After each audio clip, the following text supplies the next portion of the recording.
Welcome back, everybody. Street Tales. In this episode, we are going to talk through a meth house with children in it. Mm, This was a case that I worked. Um, it took me 11 and a half hours of a 12-hour shift. mm. And I remember this case for a number of reasons. It was my first meth house, and I made some mistakes. And also, I remember my supervisor getting pissy with me because he felt I was taking too long or milking the call. I'll let you guys decide if that is the case. I can already say it's not the case with the meth house because that takes time. Well, wait till I set it up and we'll go line by line. We'll break it down. I So love it. this was in January 15th, 2014. So a year before the last one we did at approximately 21:33 hours. All right. I responded. I was assisting it was a wellness check, and I met with a probation officer. All right. Mm. That was the complainant. And we'll Let get me into let the me. interview. Go I, ahead. I, I want to pause you because I know that was one of the things that you got off the This ground is was kind of before that. having. So this is nothing to do with Nope. your. Okay, Mm-mm. go on. Nope. Nope. This has nothing to do with it. We don't call it a task force. We'll call it a working group, Working group. Okay. project, whatever you want to call it, where I was working with probation officers to go after part one high level recidivists, people Yes. who continuously commit part one crimes, which were, I can't remember all of them, but burglary, robbery, things like that. Yeah. This has Felonies. nothing to do with that. Okay. This was me just working in my normal capacity as a deputy. And the probation officer was like, yeah, I need some help. And a little insight, but I remember he called because he's like, yo, I showed up to do a wellness check on this house. And he described it as when he pulled up, like people just scattered from the house. So he's like, oh, something's wrong. This feels wrong. And he stayed outside. He waited till I got there. This was actually, well, I guess old Bravo. I don't know, Bravo 5, but right by Orient Road Jail. It's different now. It's different That, now. I can't remember. that's District District 5. 5 now. Yeah, yeah. So this is back in the day. Back in the day. So I met with a probation officer. So he was actually violating felony probation for drug paraphernalia that he observed in the house. This must have been an earlier thing because I described the what was going on. So I walked into the house with the probation officer, which let's set that up. Probation officers have different authority than street cops because when you're under probation, you don't have the same level of rights. Doesn't mean any cop could just kick your shit in and raid your house. That's not what we're saying. But your assigned probation officer can show up pretty much any time, my understanding, and do a wellness check, a house check, make sure you're not violating anything, whether it's drugs, guns, alcohol, whatever your conditions are. They can do Well, that and anytime. that's the part I wanted to clarify. It's not that we Yeah. are violating your rights. No. It is a condition of the probation that you have decided to sign up for to Yep. avoid jail time. So you have the option to not do probation if you're like, nah, I don't want people, you can just go to jail. Probation Yeah. is something that they offer you as a lesser form of punishment. I won't say lesser, but it's a different form of punishment that gives you Well, you're more. not in an 8x8 cell, you Correct. know what I mean? So You yeah. get more freedom, but there are restrictions with that freedom, and you sign up for all of them. So when you Yep. go on probation, you understand that your probation officer has certain things that they can do. Most of them can do checks in probation checks, depending on what it is they're for, what you're on Yeah. probation for. But it can include even like you can't drink alcohol. You Yep. can't if you had like if it was a crime that involved a computer, you might not be allowed to have a computer in your home. Or internet Um, access. Yeah. or internet access. So all of these, it depends on what your specific crime is. And again, we're not just violating law or your rights. It's a No. matter of you signed up for restrictions because you wanted to avoid jail. Yeah. And keep in mind, the probation officer called us. I responded. See what I'm saying? It wasn't like I just Correct. rolled up in there. So you're But to your essentially point, there to protect the probation officer too. yeah, I remember doing a check with a PO. We call them POs for short. On someone who had been involved in child pornography, so was not allowed to have access to the internet. And we were doing a check on the individual, and we walk in. He opened the door, like Yeah, come on in, checking around, and we just look right on the TV. Oh, what are you doing? Oh, playing a video game. What are you playing? And I can't remember exactly what the game was. I was like, are you playing like from the disc or are you playing online? Oh, no, online. You play with a bunch of different people. The PO went and I handcuffed him and he went to prison for 7 years. Yeah, because you can't do that. That's a violation. Because he Just, probably he was not supposed to yeah. be playing with kids, and he probably was. Yes, exactly right. So in this instance, this person was on felony probation and had drug paraphernalia charge. So he was the totality of this case, all the adults went to jail, but we were specifically there for the woman, the mother, because all this ties in. This was a long case, Mo. So he's like, "Hey, I'm violating her. She's going to jail." And I said, "All right." So we walk in together. I walked into the house to take the defendant into custody and observed drug paraphernalia lying in plain view on the dresser in the bedroom where she was sitting. She was taken into custody for violation of probation under probation officers under his case. While I was in there, I observed a white male, the dad, sitting on the couch while I walked into the house to take the female into custody. I asked the male if he would step outside and speak with me regarding the drug paraphernalia and the condition of the house. Hopefully I get into the description. If I don't, we will. He agreed to step out and spoke with me on his own accord. Again, so he wasn't detained. He could have said, fuck off. He could have done all those things. He advised that he and his fiancée had been shooting up methamphetamines and hydromorphine for approximately 5 years. That's aggressive. The male further advised that he was diagnosed with a disorder. Again, some of these things we have to are either blacked out or I'll just leave it out because it doesn't matter. That's why he had the syringes, but he did not use them for any of his medication. Nice. He's just telling me this, Mo. That's nice. So at this point, I detained him. Yeah. Because I'm sitting there like, what, bro? You just sitting here telling me you're shooting up meth? And well, I don't even know if you shoot up meth, but he's shooting up methamphetamine. I guess you could shoot up meth. I don't know. Yeah. This is the thing. I put him in handcuffs, put him in the backseat of my car. He then agreed to speak with me post Miranda. Love it. So this is different than the victim where you read them their, well, actually that's different. That's not Miranda rights. That's just like, do you swear and affirm these statements you're about to make? That's different for the victim. Under this one's like, I'm taking you to jail. You don't have to talk to me. You need an attorney. Actually, I should read Miranda rights. I don't have a card in front of me. I don't have a card either. Damn, I'm about to do that. Well, I do. I just don't before we go down that, I would like to touch, like, people think that for people to talk to us that we have to give them Miranda. No, we do not. I only have to give you Miranda once I have determined there's potentially a crime and what you say can now be held against you. So then I give you Miranda. And more often than not, even after Miranda is given, if you like go through and explain it, people are like, no, yeah, I'll talk to you. Yeah. Very commonly. Yeah. If you've committed a crime, anyway, yeah. It's wild what people think. Witnesses be like, you got to read me my rights. You're a witness. You're a witness. You're not detained.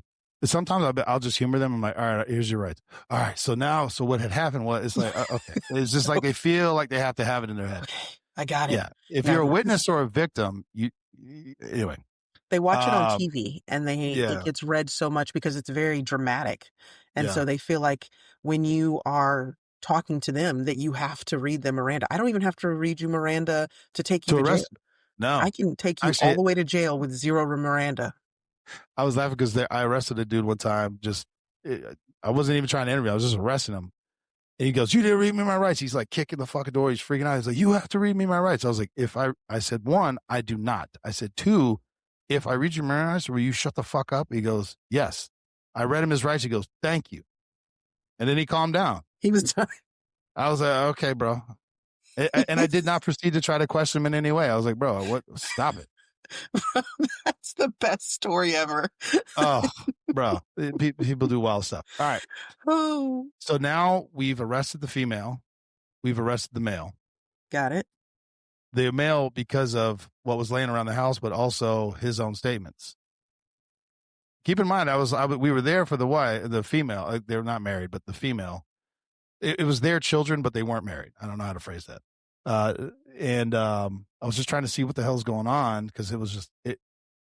I can't describe the house to you, but people who describe meth houses, they don't do it justice because there's a smell Yeah. that I don't know how to describe it. People It's describe like it a as weird capis. chemical smell. Yeah, it's not capis. It's so yeah, chemically ammonia. I don't know. It smells It's very awful. strange. You know what it is. I probably should have been wearing a mask. I was not. Probably. Yeah. Well, later I find out. Anyway, we'll get into it. All right. So there's children in the house. We've just removed the adults. So now I have to go figure out what's going on with the kids. So now I'm back. I'm still with the probation officer in the back. So I had already detained him, read him Miranda rights, did a little interview with him. I go back in the house because now we're like, shit, what are we going to do with these kids? In the back bedroom where I initially took the female into custody were two small children, very young. Their names and ages are blocked out, but I remember they were like 2 and 3, 2 and 4, something like that. Very Jeez young. Like Louise. I think they were both in diapers too, which anyway, Oh, they were sleeping in a bed together. While walking to the back bedroom, I could see a large amount of trash on the floor of the residence, a cockroach infestation, an apparent lack of food in the home, and a lack of clothing for the children. mm, How do you describe that other than that? It's like, imagine you were just at a dumpster pile and you're not walking on flooring, you're walking on trash, food wrappers, scrap paper. I don't even understand how to describe how just shit was everywhere. that's insane. And then you're walking through it's a house and there's no food out. It's not like I'm sitting there rifling through their stuff. It's just, I don't know, like when you go through a home, especially with kids, there's nothing. It's like, it was almost like everything was sparse except it was on the floor. If that makes Jeez. sense to you. Then you're walking through, because remember I was checking the bedrooms. There's no clothes and there's no dressers. There's nothing. There's nothing in the closet. Again, not that I'm rifling through. It's just you're walking through, observing. Right. You can see. Yes. The syringes were located on top. I just said there's no clothes dressers. I say dresser, but it's like entertainment system or like a tape. Again, Yeah. this is where I Like a kick TV myself. stand table Yeah, I thing. kick myself for my use of verbiage here, but it's like yeah, it wasn't like clothes dressers. It was just, TV stand tables, stuff like that. And it was in the Ru- bedroom. So, Yeah, oh yeah. Where yeah. the two oldest children were sleeping, because I think there were 3 children. I was going to say, Uh, so there were, so we had two smaller kids and then two older kids? Let me get to that because Okay. now that I'm looking, I think there's 3 total. So and they blocked out their ages. Got it. So here we go. So keep in mind, I said trash on the floor, cockroach infestation. Which Mo, do you know what I mean by that? Oh, When you're God. walking through and you see cockroaches climbing up the Climbing the walls and walls? on the ceiling and Ugh. scattering as you walk through, and you turn on lights and it's just like poof. Sidebar, let me just tell you, Ooh. Mo can handle them crawling on the walls and things like that. But what will make Mo break out of a house running is the minute one flies. Gots to go. That is why for most of my career I had a shaved head because I had one land in my hair one Ah, time. And I got it out, but I was like, I went home and I shaved my head. I was like, oh my God, they laid eggs. Like, I'm just like freaking out. That's not what happened at all. But I was like, oh that's my not God, it's what disgusting. Yeah. When you come out of a house, you're like, yeah. Bro, I'm telling you, I was in a house one time and talking to a lady, and it was one of those big ones. And so I'm like looking at him, and I'm like, he's looking at me, and all of a sudden he Yeah. just goes, and I'm like, oh no, man, we need to go outside and talk. I was like, I I've can't, done many an interview outside the home, even if it was a victim. I'm like, I can't even be in I here. can't stay. I was like, ma'am, I that don't even thing know almost. how. She's I like, don't know I'm how you. sorry. I was like, it almost landed on me because they're erratic. Yeah, Can't. they're cockroaches. Yeah. They're wild. The syringes did not have caps on them, Oh, and these and there babies was are. what appeared to be blood and drug residue inside of them. Now, how do I know that? I'm not an expert. I don't know. I see red liquid with an oily substance inside of it. That viscous, you know what I mean? It's not Yeah. water. It No. ain't fucking what am I trying to think of? The salt, it's not saline Saline. solution. Yeah, it's No. oily, bloody. It's no. Ugh. Could And it these have been something else? babies Maybe. are walking around and crawling on this. Yes. Got it. Okay. Yes. The children were asleep in the bed and were sleeping in their own urine. So I had children at the time. I have children, and I had them then. They were young. You know when you could just the diaper was way full, bro. You can see it. Yeah. Upon It looks further like it's gonna investigation, pop. are you ready, Mo? Upon further investigation, because there was a baby, Ugh. I discovered animal feces in the youngest child's bedroom located on the second floor of the residence. The youngest child was approximately 2 years old, Mm, did not have a shirt on, and was sleeping in her own urine. mm, So there's 3 kids total. So it was like 4, 2, and like a baby. Or mm. no, maybe like, I don't know, whatever. You get what I'm saying. They're young. Mhm. They're not teenagers running around. No. When I awoke, everyone, all the kids were sleeping. When I woke the 2 oldest children and asked them where their clothes were, because they were all just like in diapers. They advised that they did not have any clothes other than what they had on, which I just described to you was they didn't have anything on. They had diapers on. I looked into the refrigerator. And so now we're moving into a child thing. So see, Yeah. that's why I was kind of very specific. I looked into the refrigerator and there was nothing in the freezer section and only a large, and their entire refrigerator was just like Wonder Bread, white bread. The whole fridge just had bread in it. Jesus. Yeah. Yes. That's because the kids could probably go in the fridge and get that out by themselves. Get the bread out. Just bread. So that's all they had. Yes. I took digital photographs of the residence and the drug paraphernalia. I later uploaded the photos. I then read the female, her Miranda rights, because now I'm pissed. So she's already arrested for the violation, but now Now we're getting ready to do some criminal investigations. deputy dad, father of 2 young children, I'm fired up. I'm like, what the fuck is going on in here? And this was one of the ones where, and she agreed to answer my questions. Of course. So she's already, you see what I'm saying? At this point, I called the abuse hotline. So I called for child protective services because now what are we doing with these children? You see how long this case is taking? See the scene? I went there to go violate some PO. Now I've arrested the male. Now I got to figure out what to do with these kids. Now I'm moving into a different investigation, a child abuse investigation. So you were milking this call? Apparently. Okay. I should have just arrested the lady and dipped. I guess so. It's not my place to save these kids, right? It's absolutely your place. That's what we're here for. Yes. I also called because, and this is where I get pissy with myself, I'm focusing on the syringes. So I called for a detective from the drug squad. I can't remember the name. They would, yes, but they also would do like meth houses and stuff. They'd usually come in hazmat gear. Yes, it was SID, and it was it was the meth lab team is what we called them back there. But there was another name for them that was more formal. Yeah, and I can't remember what it was. Well, I called him and just said, hey, I got a bunch of syringes and I need someone to come help me because there's blood and shit. He goes, all right, I'll be right there. I remember him walking in and he stops and he goes, this is a meth house. And I wasn't paying attention. I was locked in on the kids and the trash and I was doing child abuse. I wasn't really doing drug. Like, you see what I'm saying? There's so many things happening at one time. Plus, keep in mind, I still had the adults detained in the cars, bro. Jeez. He stops and goes, this is a fucking meth house.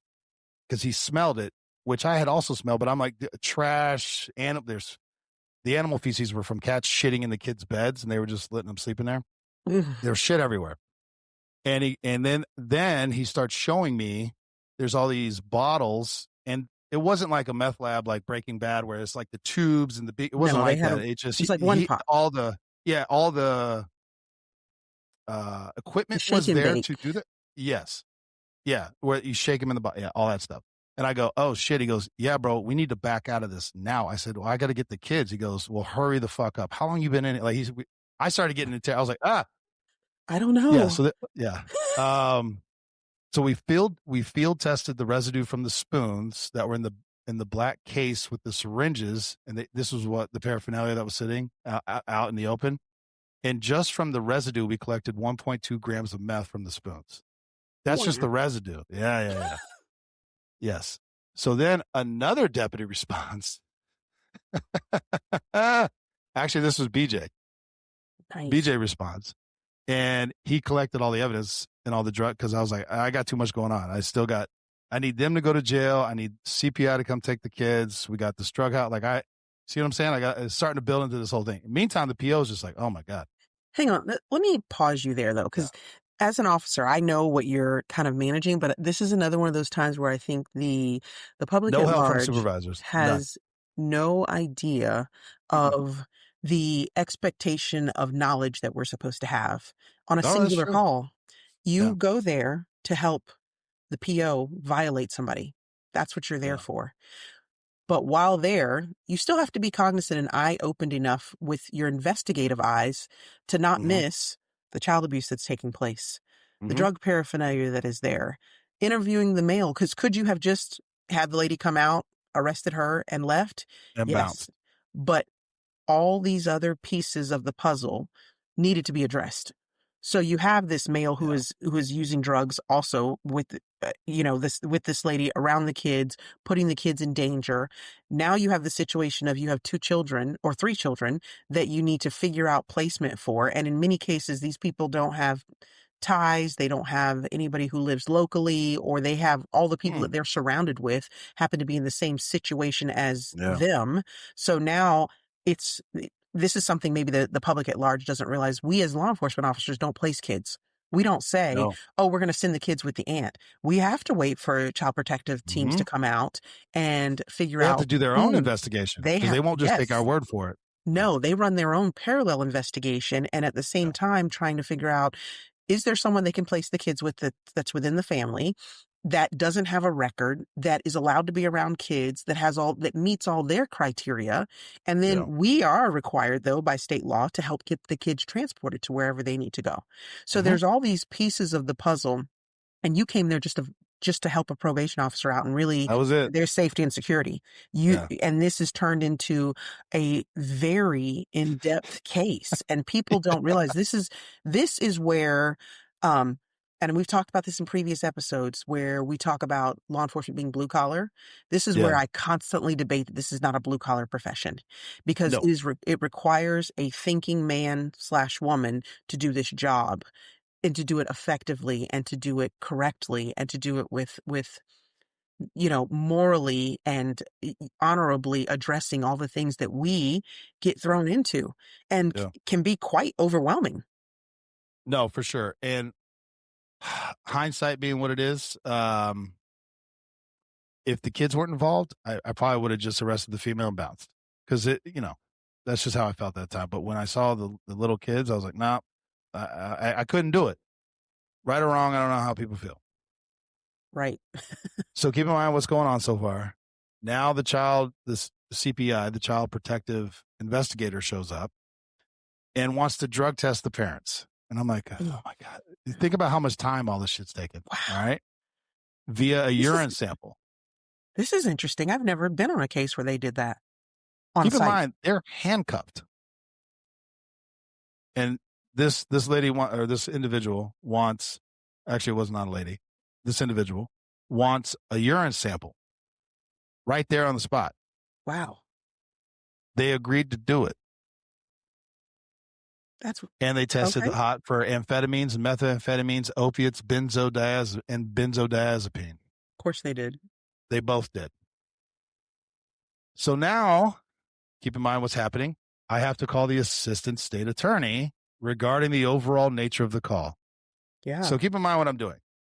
I'm responding, I'm assessing, I'm interviewing, I'm detaining, I'm dealing with kids, I'm all this stuff. I'm calling all the calls I'm supposed to have. Never once did a supervisor come to help me, by the way. Never once. No. All they did was call a bitch at me that I was taking too long. And this is not I'll like tell you who the television. sergeant was after the fact. But yeah. You don't get a team of people on this kind of call. This is a No, one it was man, me. one woman Yeah. call. This is where I always like to clarify how this is very divergent from what you see on television. Because on television, this would be a call where you'd have a drug Hazmat. enforcement team coming in with their hazmat suits. You'd have supervisors on scene. You'd have 4 or 5 detectives handling this. This is a very average, but not average. And what I mean by that, average in the respect that one deputy, one call, but not average because this is very detailed and in depth. And you are having to think from the moment you walked on scene and go, I got drug paraphernalia in plain sight. What am I going to have to testify to? Yeah. How am I gonna have to explain that I found that? How was I legally in this place to be able to have a legal vantage point to be able to see that?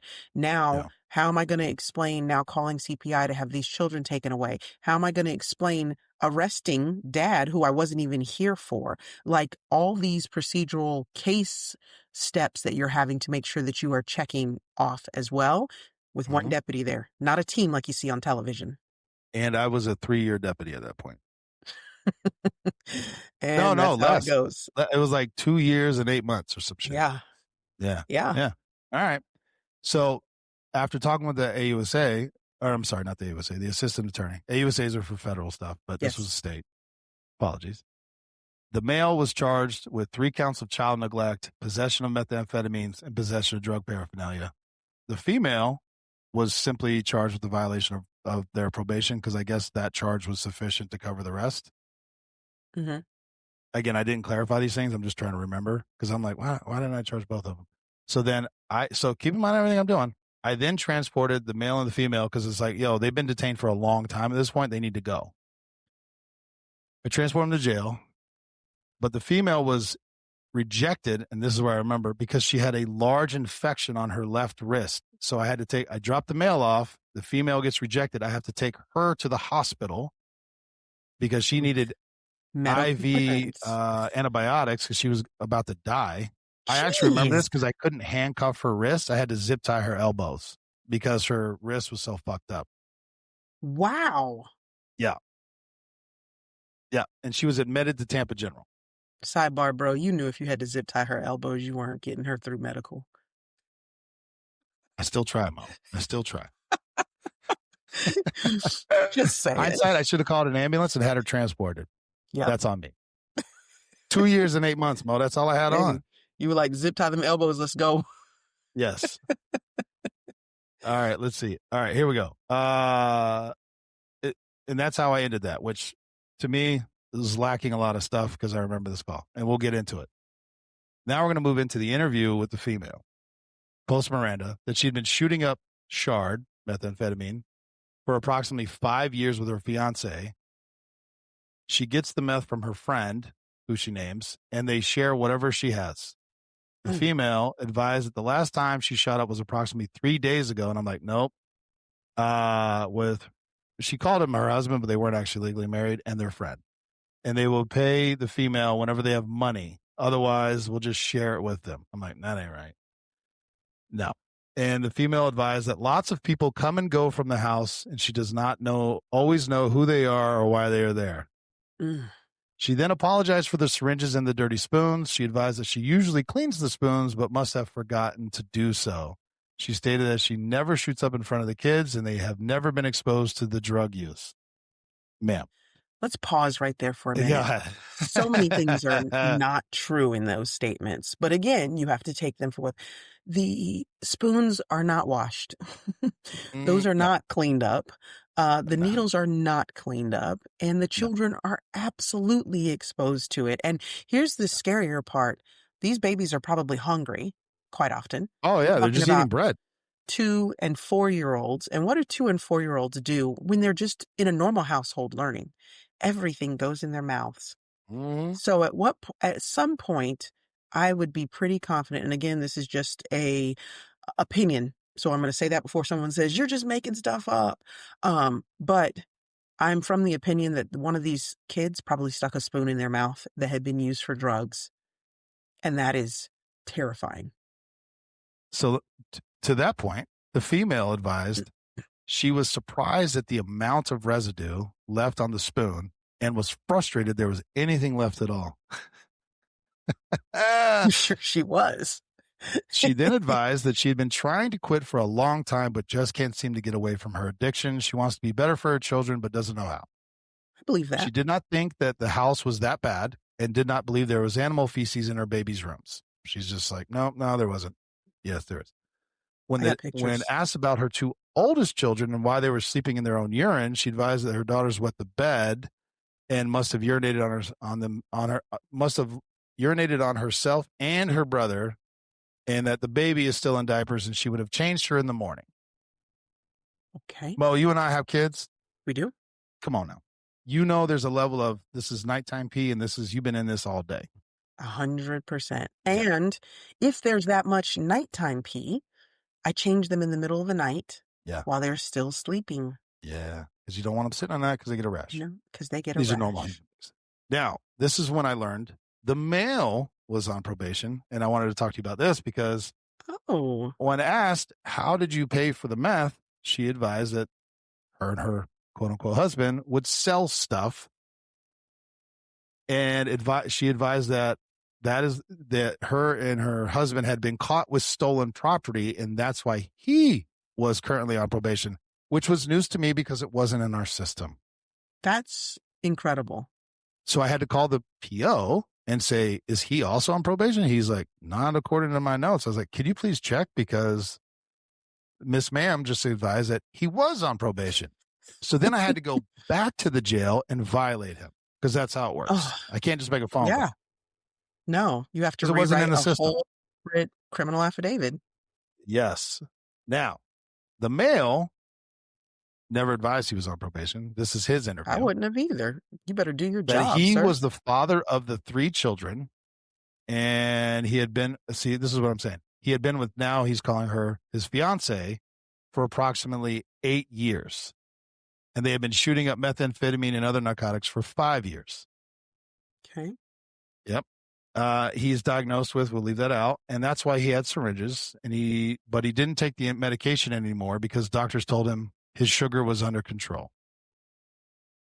Which I know what the underlying diagnosis was. That's not what it is. And I was like, okay. So Whatever. I'm not violating anything because that's not what he was diagnosed with. He advised that he uses the syringes to inject methamphetamine and had been using it for his prescriptions. But he had been shooting up Shard for approximately 5 years. He never shoots up in front of the kids, and he's trying to quit. And the last time he shot up was approximately 5 days ago. Once again, no. And that is good for him. He's like, I was doing pretty good. He could not advise but he didn't know how he got the methamphetamine. He advised that he loves his children, does not punish them with time. I'm sorry. This was the child abuse thing. That he loves his children and does punish them with timeouts and the occasional spanking. His children last ate dinner a few hours before we arrived, and they are well cared for. Did not see anything wrong with the condition of the house and did not see what the big deal was. Now, we've talked about this on other episodes where I got chided by somebody who said, hey, it's not child abuse to be poor. You tell me. I've tried to give you the best description I can. Syringes, meth, paraphernalia for making meth, carrying meth, all the meths, the trash, the cockroach infestation. And I remember, I think I took too many pictures of the animal feces because I remember when the detective was like, why I got like 15 pictures of pooping on this thing? He goes, one was enough. I was like, I don't think it was enough, bro. No, I don't think it was. It was. I agree with that detective. Am I crazy? Am I No. like, that's unreasonable? And I will say there's a definite difference between being lower income and, falling in the category of poor or in poverty, whatever. That is not a crime. That is not a judgment. Nope. But I'm not saying it is. Yep. I have been in homes, though, of people who would be categorized as poverty level or below, would be considered if people poor, lower income, all that verbiage, and their houses were immaculate. Yeah. Because they still had a standard of living for themselves. They cleaned their house. They went, if they had to go to the Dollar Tree to buy bleach to clean their house, whatever, their home was immaculate. I would have eaten food at their house, all those things. I've also been in people's homes where they're considered very high on the socioeconomic level, and their houses are disgusting. Hoarder houses, been to many of them. Just $1 million hoarder house. $1 million where they have to walk through like this. So no, there is a definite difference between being lower income and being filthy and being dangerous for your children. And this house categorized based on your description as filthy, dangerous for those children. Absolutely it did not provide a safe environment. That No. is the crime. Now, keep in mind this was on January, hold on, 16th, 2014. Hold on. Let me double check something. Hold on. Oh, yeah. Oh, the time change. That's why. Because when you enter the report, it switched. I think it was the 15th is when I responded at 21:30. What is that? 9:30? 9:30. All right. January 20th. So we'll say 4 or 5 days later. She's released from Tampa General because now her infection has subsided where she can be processed to the jail. That's wild. That's all. She was on intravenous antibiotics for that long. Now, I've kind of outlined. Did you hear any crazy behavior coming from her? When she said the house was fine Yeah. and that she cleans off all the drugs off the Oh, stove no. But I normally. mean, like, she wasn't yelling, screaming. She wasn't doing any of No, that stuff. no. Yeah. When I went to go pick her up, I had to shackle her. She was so violent. Why? They had secured her to the bed with wrist and ankle shackles because What she was her was so problem violent now? because the high was gone. Oh, but it had been 5 days. That can't be possible, sir. She said she hadn't done drugs in 5 days. Yes. And the demeanor shift was wild. Really? Yeah. Yeah. She got a Yes. very different version. Oh, yeah. So I was like, That's oh, crazy. there you are. Oh. There you Hi. are. Yes. Hi, little Kremlin. Now the cool thing about this case, so I've because I didn't realize we did this because obviously street guys, we just boop boop, we arrest, write the report, and that's usually it. Yep. They were both sentenced to 1 year of parenting classes, Oh. and then they could get their children back. So at this point, the kids are in state custody the whole time? The kids were in state custody for Or over a year. foster Now care? that is not on the report anywhere. They don't talk Right. about that part, but I don't know where they were, whether they stayed together, got separated, because there's a We lot of just know avenues that we can talk about this. they had to do a year of parenting before they could even consider getting the kids back. Correct. So we don't know if they actually did Don't know do that. it. I see. No. Interesting. Yes. Yes. I would say statistically speaking, it's usually not completed, unfortunately, for the kids because especially when you're talking about addiction. And one of the things I think they both said that was true is they probably did want to quit. Um, they knew that, even drug addicts know that using drugs ain't good, but Yeah. they simply couldn't control their addiction. Now, I wanted you to also know, because this was cool, related to them, both of them, other warrants that got added on were grand theft, petty theft, Oh, vehicle theft, grand theft. So these are some of the items they were selling. so they were stealing people's stuff and selling it. That's how they were Yes. getting money. Got it. Yes. And I then wonder where last the thing, kids were when they were stealing stuff. bro. Let's see here. I think that's it for the report. All right. Now, so I didn't know this. I guess either the report didn't get added on. That house, I think, ended up getting condemned because Oh, they were wow. manufacturing meth. And back to what I was saying, where I wasn't doing this necessarily as a drug case. My focus was child abuse, child neglect, I guess, Mm-hmm. which is a high threshold, by the way. It's a very high threshold to get It is. for people who don't know. But the SID detective, we'll just do it that way. Because there was a unit. It was like a meth lab. Anyway, Mm-hmm. they had to condemn the house. And they had to go in with hazmat gear and clear it because there was what looked like Gatorade bottles or something like that was Mm-hmm. actually liquid meth, which Yep. again, I think I've only been exposed to that maybe 2 or 3 times in my career. Mm-hmm. I was not familiar with that version of it, Yeah. but it was all over the house, all throughout the house. It was in the walls. Yeah. And furthermore, this was basically, I guess we call them crack houses, but it wasn't crack, it was meth. But it was like, this is the neighborhood where everyone went to smoke meth.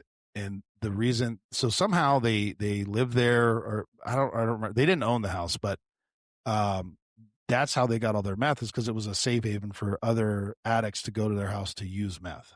I see. Now, That's how they would pause get there the for a meth. second. We Yeah. have kids that we know are approximately 2, 4, and there's a third child that older, Yeah. younger, what have Maybe 5. I don't know. right. Yeah. You have God knows who, because mom said, "I don't always Yep. know who the people are coming through this house," coming And in and in the out of initial this home. description, people scattered from the house. He didn't even know Right, how many. Yeah. right. But we have people coming back and forth in this house Yeah. around these kids. Sidebar, how are you possibly managing to ensure that they're not using drugs around your children? Yeah.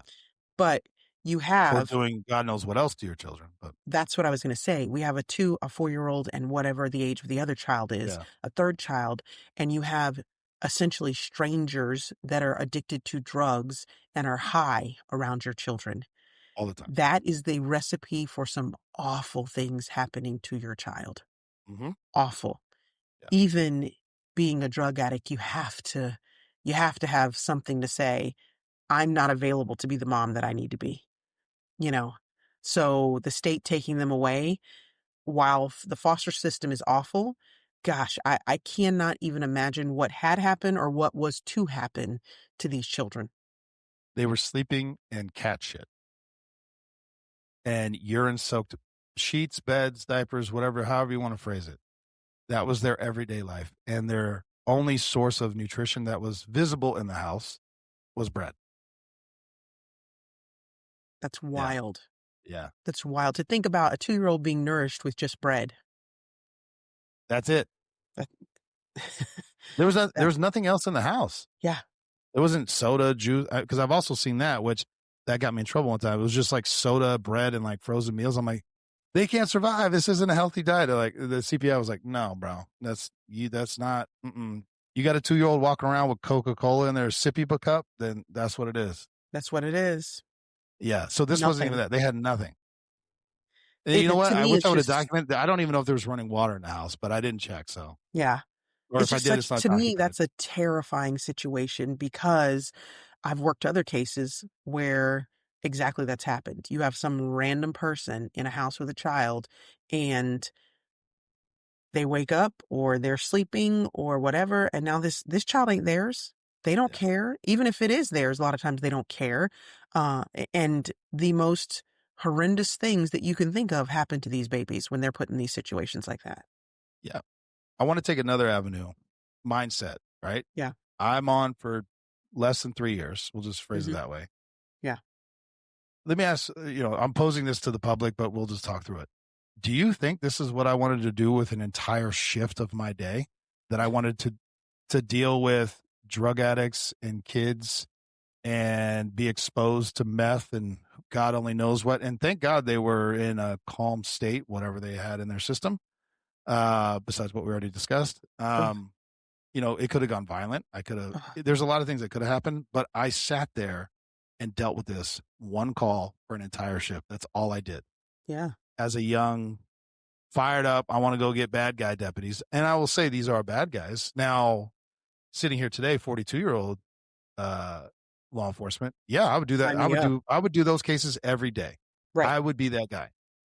I didn't want to do 2 that years shit. on, nah, you No, wanna I be want to go chasing arrest and bad guy, kick in doors and do some yeah, crazy shit. And right. think about what I talked about. Like I remember this case. It never went to trial, um, but think of the technicalities of all the things I would have had to walk through. Why were you even there? The probation officer called. What gives you the authority to be there? Well, through his authority. Like, I don't know the details of that. I'm assuming I'm operating correctly because that's what Yeah, the PO said. And what was the original intent for you to be there? Well, the female was violated. Okay, so why'd you do all this? Why are you walking through the house? I don't know. I mhm, I, I felt very confident I was doing the right thing. Why did you force the male out of the house to talk to him? Why couldn't you talk to him in the house? Did he right, feel like he had to? I don't know. He could have said, yeah, he intimidated me with his size, right? I've had that. for sure. Yeah. So wait, you questioned him without his Miranda rights, and then you arrested him based on his statements? Did he know he was being interrogated or that he was admitting to crimes? I don't know, right? I think about these things now, reading it. Yeah. What What gives are you the what right to wander through their house and take these people's children? Not just that.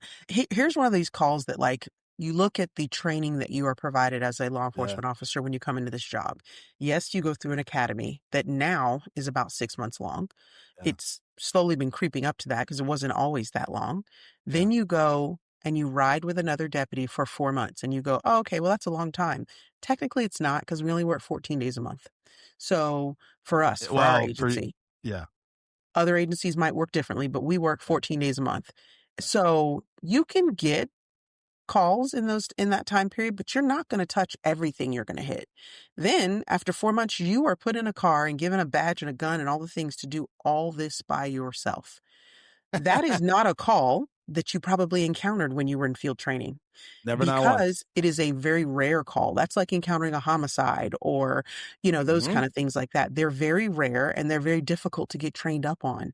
So you are Yeah. literally walking into a call. And I will say, shame on the supervisor Never for checked in. Never not, once came to see what was going on. Never right. once.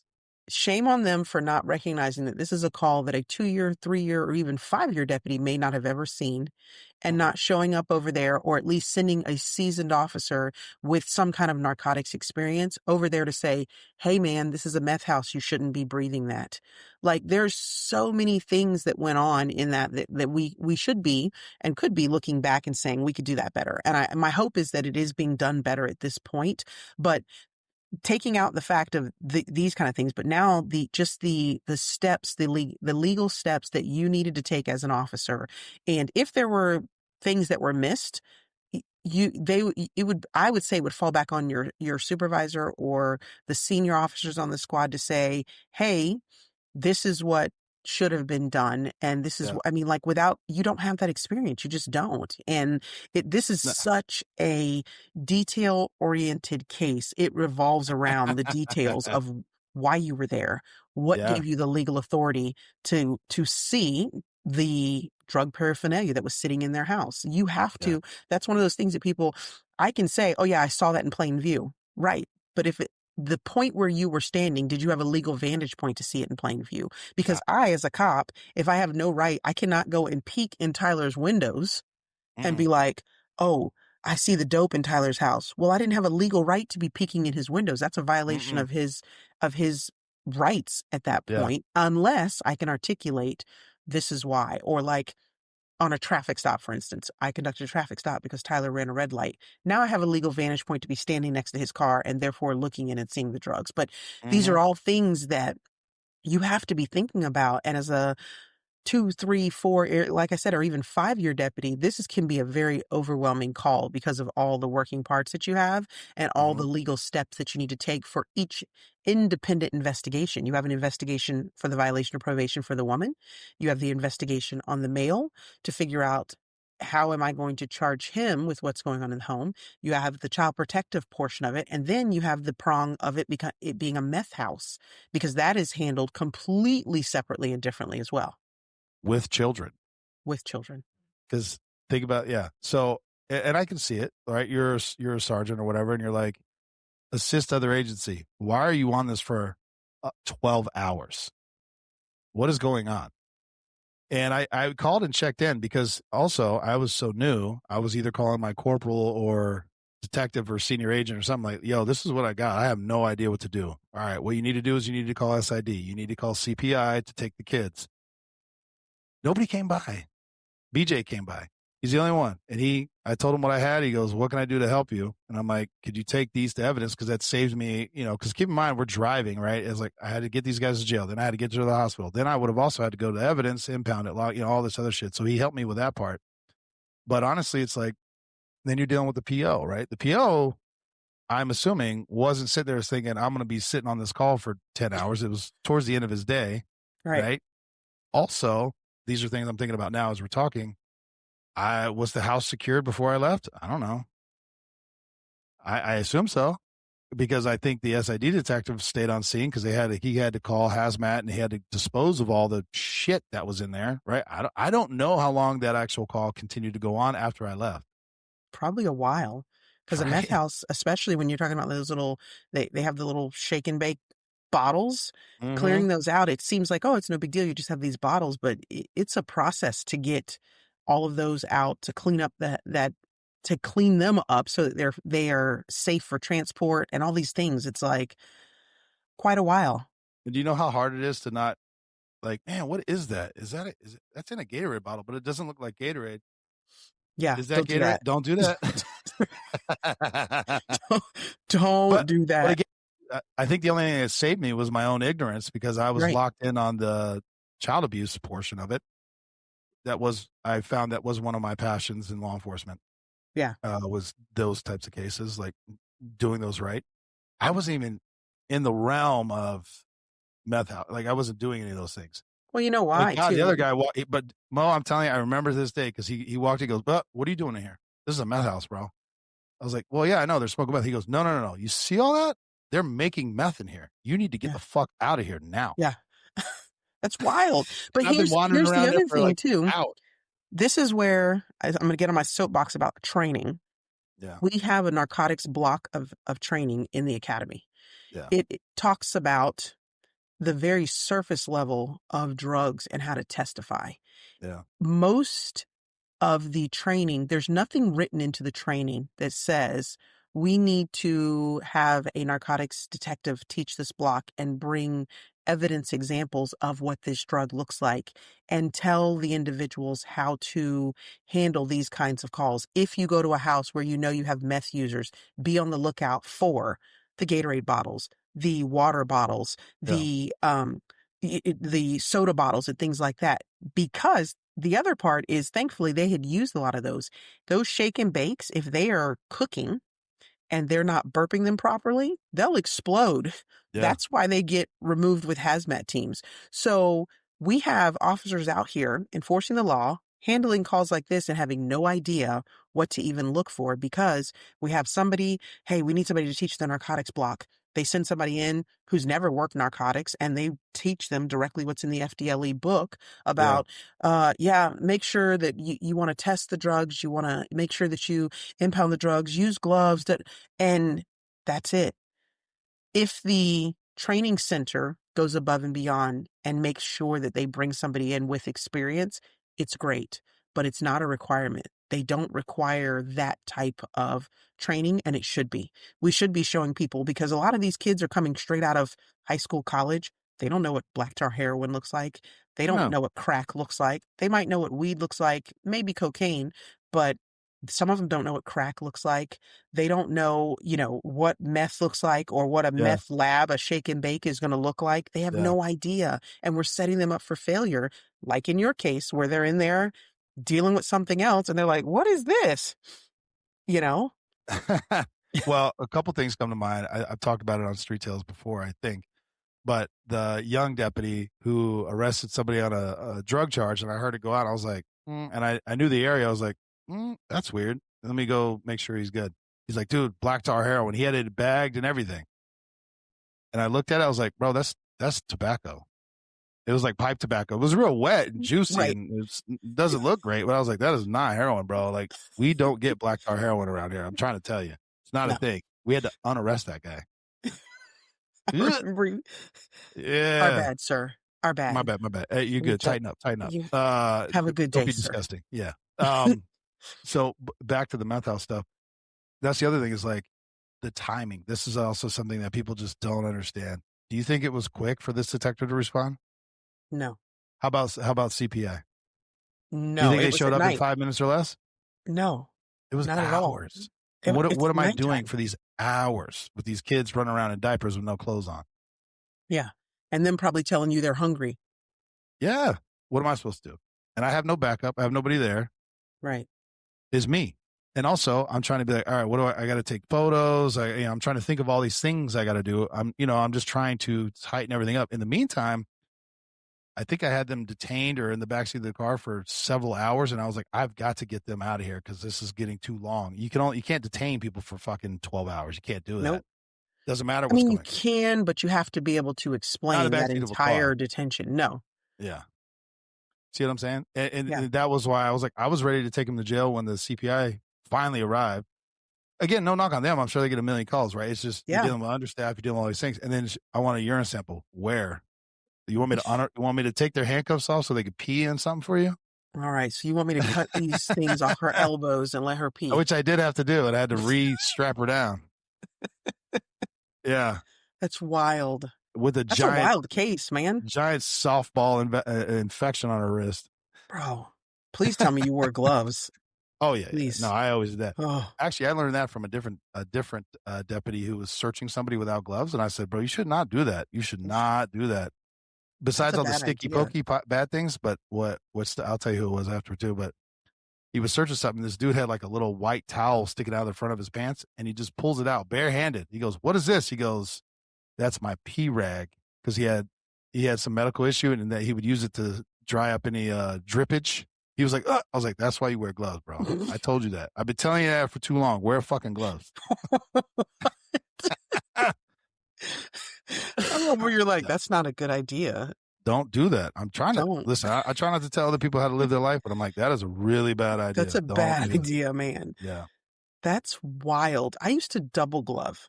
I would wear like the black, like Shark skin or neoprene. whatever. Yeah. Yeah. Yeah. And then I would put rubber gloves over them sometimes Yeah.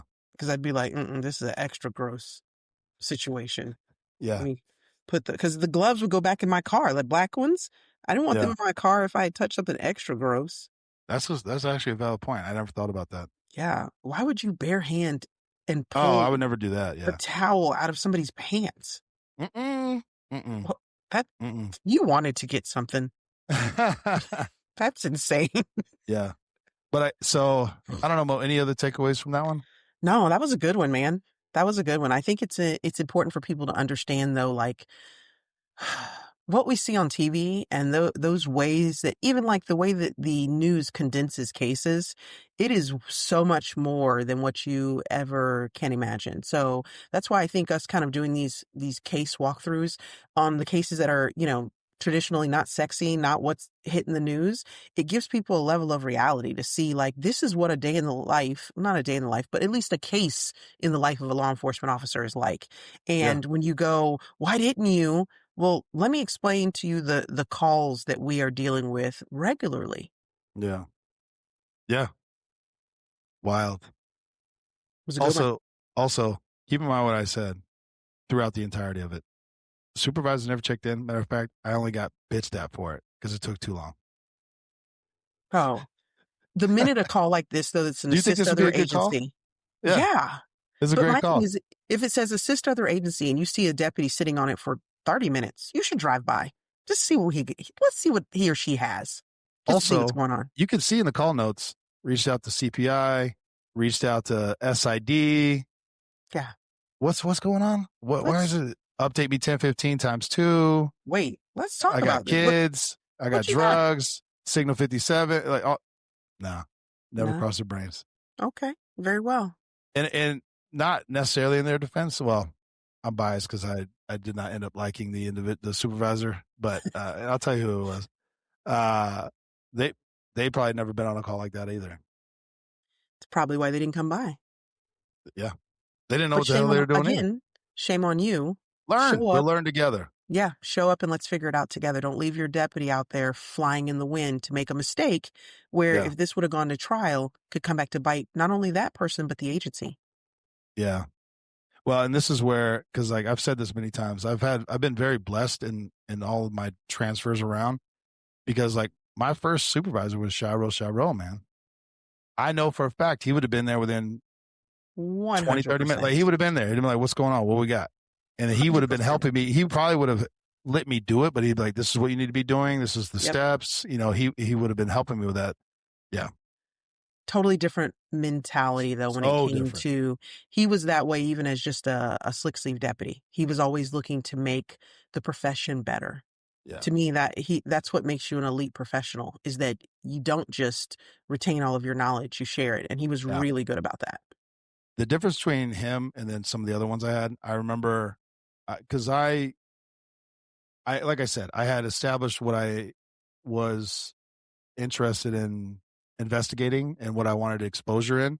And I remember a sexual assault had come out. It was like 1 a.m. It was involving a juvenile. Nobody wants to, street light, because that's going to take forever. That's a detective thing. They don't want to deal with it. Mm-hmm. And it went out in a zone with a newer than me, shall I say, deputy. And I was like, hey, I'll take that for you. Come cover my zone. And I went and took care of it. And about 3-4 hours in, because they take a long time, as Right. they should, honestly. Right. It's serious. It's serious charge. He actually called, he said, hey, come slide by, whatever. He goes, hey man, did you take that, or did they ask you to take it? I said, no. I said, I took it. He's newer. And, I just took it for him. He's like, that's good shit, man. He goes, that's what you should be doing. He goes, it's disappointing some of the senior deputies didn't take that from you, because that's a very involved kid. But he was like giving me Right. hype. Whereas later on, when supervisors shift and you get off zones and, you bump around, they were bitching that why are you taking calls outside your zone? Thought Why? that's what I was Yeah. supposed to do, sir. Yeah. Matter of fact, he was covering, this is a couple of years later, but he was covering for a supervisor, whatever, and a deputy involved shooting went out. And it was in the Bravo section. I was at this point assigned to Alpha section, like way Alpha, way far away. And I was the first deputy there to back this kid up. Wow. He goes, where'd you come from? Well, actually, Mo, it was in Bravo 2, and I came from Alpha 1, and I was the first one there. That's crazy. Officer Because involved Bravo 2 shooting. is kind of in the middle of everything. Officer involved shooting, and I was the first one there. That's crazy. Listen, brakes and tires were smoking, but I was That's like, all right, though. I knew who it was. And he goes, where'd you come from? Alpha 1. He goes, you were the first one here. I was like, well, his backup. Yes, sir. He goes, all right. He goes, make sure he doesn't talk to anybody. You know how that goes, because that's a whole nother thing. Whole nother thing. Yeah. Wild, man. Yeah. Anyway, just different. Yeah, so there you go. There you go, Mo. There That's we go. 2. That's a good one. That's a good one. I liked it. I hope you guys enjoyed it. I'm sure they will. We should title this like a miniseries, Day in the Life. I don't even know. I like it. A call in the life. A call in the life. All right, Mo. All right.